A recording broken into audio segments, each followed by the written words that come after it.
Ironing out the logistics of your move can be a headache, so let Behringer Moving and Storage handle it for you.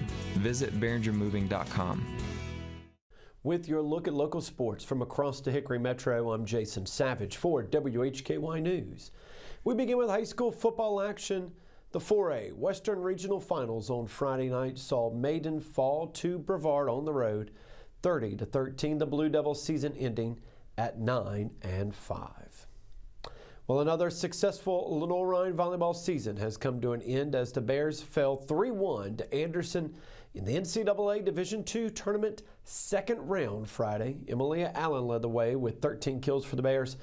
LR closes their season at 23-8. The Bears produced their third straight season with 20 or more wins and set a new program record, winning 13 matches at home this season. Head coach Nicole Behringer, the first coach in program history to lead the team to 3 consecutive NCAA tournament appearances. In the NCAA Division II women's soccer quarterfinals, Lenoir-Rhyne could not hold on to a 1-0 lead, falling late to Florida Tech by the final of 2-1. Katie Durham scored this goal for the Bears to give them the 1-0 lead. Riley Miller in goal, amazing, set a new career high with 11 saves. The Bears finished their season with a record of 13 wins, 5 losses, and 3 ties. They remain the only South Atlantic Conference school since 2017 to not only win a women's soccer regional, but they've done so in 3 times since 2017. Lenoir-Rhyne women's basketball returned home and won Saturday over Emory and Henry in overtime, 92-82. Lyell scored a career-high 33 points, 10 of which were in overtime, as the Bears are 4-3 overall, 1-1 in South Atlantic Conference play.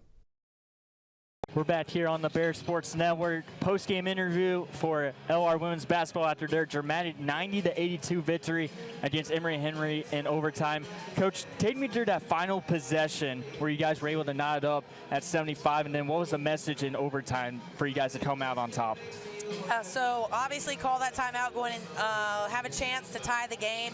We're definitely going to put the ball in Aaliyah's hands, and we trust her. She's made a few game winners for us before, so we're going to count on her, and she's ready for the moment. And it paid off for us again. So she made the right read. She made the pass. We get a shot up. Lauren Arnold knew her job was whatever it took to go get the offensive rebound, and we're putting it back up. We got to give ourselves a chance, and so that's exactly what she did. She stepped up at the right time, made a big play. She's a big player, and that's who we are. Mm-hmm. And Aaliyah L., you finished with 33 points, a season high. What does this win mean for your group going into this upcoming week? It just gives us a lot of fuel into playing the next teams, and we're just ready to play, and we have like a lot of energy, so it's like we just have to translate it onto the court. So. And Coach, you're facing off against Catawba on Wednesday. What's going to be the message, and how can you guys build off of this momentum?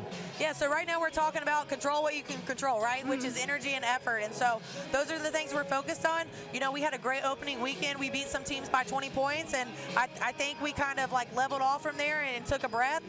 We got to play with the chip on our shoulder and to continue to remind ourselves that we haven't done anything yet. We've got to take everybody like they just won the national championship game. That's what we're going to do. Catawba just beat LMU tonight, who just beat us on the road, so we've got our hands full, but we're excited to be back in the shoe at 5:30 on Wednesday, so can't wait to face off Catawba on Wednesday. Moving over to the Lenoir-Rhyne men's basketball team, they won their 8th straight Saturday, defeating Emory and Henry 95-87. LR had 5 players in double digits. Conrad Lachinsky led the way with 19 points. He also had 13 rebounds for the double-double and added 5 blocks. LR 8-2 overall, 3-0 in the South Atlantic Conference. Dallas Frenzy here with Brent Owen and Conrad Luchinsky with LR men's basketball. Win their 8th straight game against Emory Henry. Coach, the last game you talked about winning the rebound battle, but your team also had to win the free throw battle here today as well. Talk about your team's performance. Yeah, my son Cruz just competed in the Elks free throw shooting contest. Mm-hmm. He was the winner for 3rd and 4th grade at Oakwood, and it kind of felt like the same thing. I was watching the same thing when I was watching him and I was watching this game. There were 87 free throws shot in this game. That's, you know, I don't want to say anything negative about the officiating. I'll just say that it was different than what we've had in every other game so far this season. So, kudos to our guy. We shot 74%, 34 for 46. We shot 50% from the field. We held them to 39%. We out-rebounded them by 19, which is what we needed to do. It's just, we're turning the ball over too much. They have 17 turnovers, and that's just, we have to get that cleaned up if we're going to win championships. So I've got to take a hard look at the way I'm coaching it, and our guys got to take a hard look at the way they're playing it, and we've got to make some adjustments to make sure we're taking better care of the basketball. But a win's a win. Credit to Emory and Henry. They jumped out on us.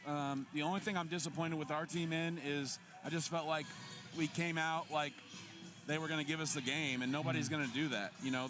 They have an opportunity to play the team that was picked number one, in the conference in the preseason, and this is, I think we haven't been used to being in this position where we're the team that everybody wants to beat, and right.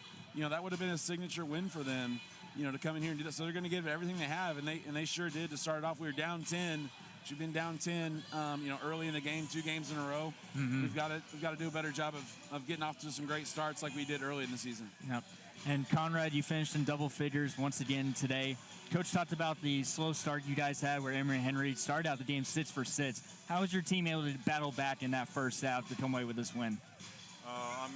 We just talked about in the locker room about how we had to stay together. They were hitting some tough shots, but we also had to play defense, better defense. We were getting to loosen our gaps and stuff like that, and we just kind of came together and said we just got to buckle up and kind of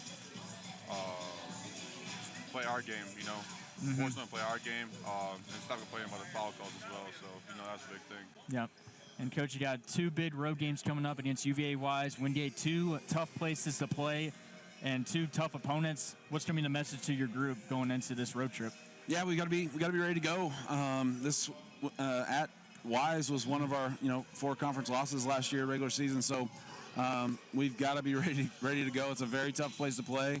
They were on a 7-game winning streak heading into today. They were with us down in Florida.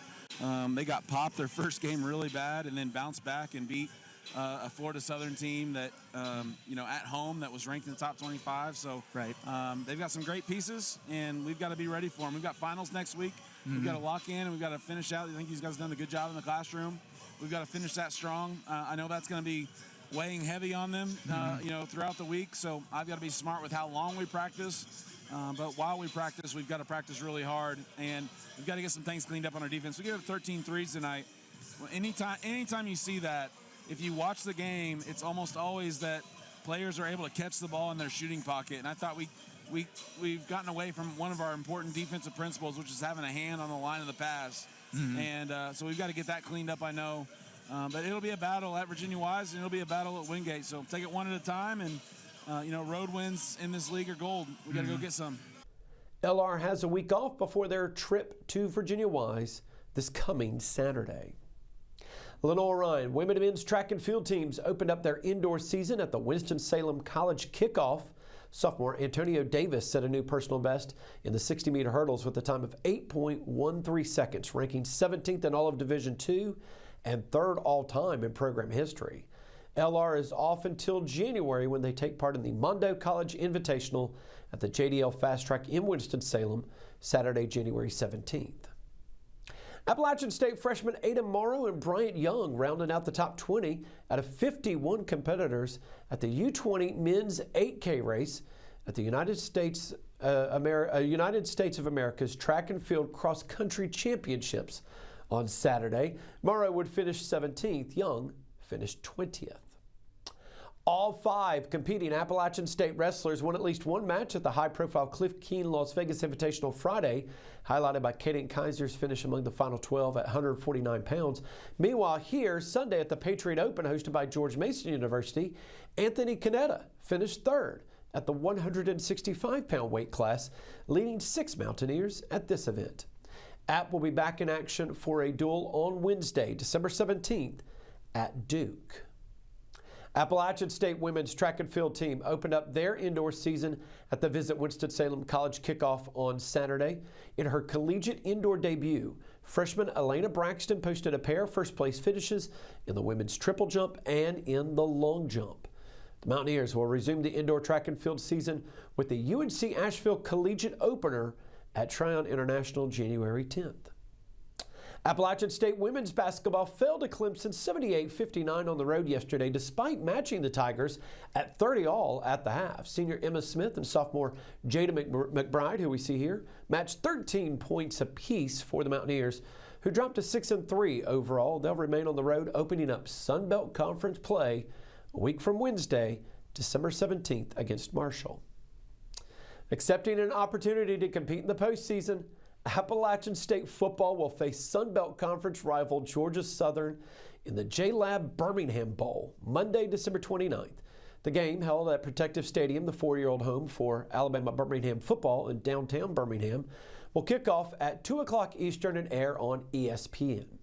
This will be App's 9th bowl appearance in 11 postseason eligible seasons at the FBS level. It earned bowl berths in 8 of their first 9 seasons after becoming postseason eligible in 2015, including an NCAA record 7 berths in their first 7 seasons. Mountaineers, 5-7 in Dow Loggins' first regular season as head coach, included 4 losses by a combined 15 points, including a 25-23 home loss to Georgia Southern on November 6th. That was one of their 3 losses by 3 points or less. As always, more details can be found at our website, WHKY.com.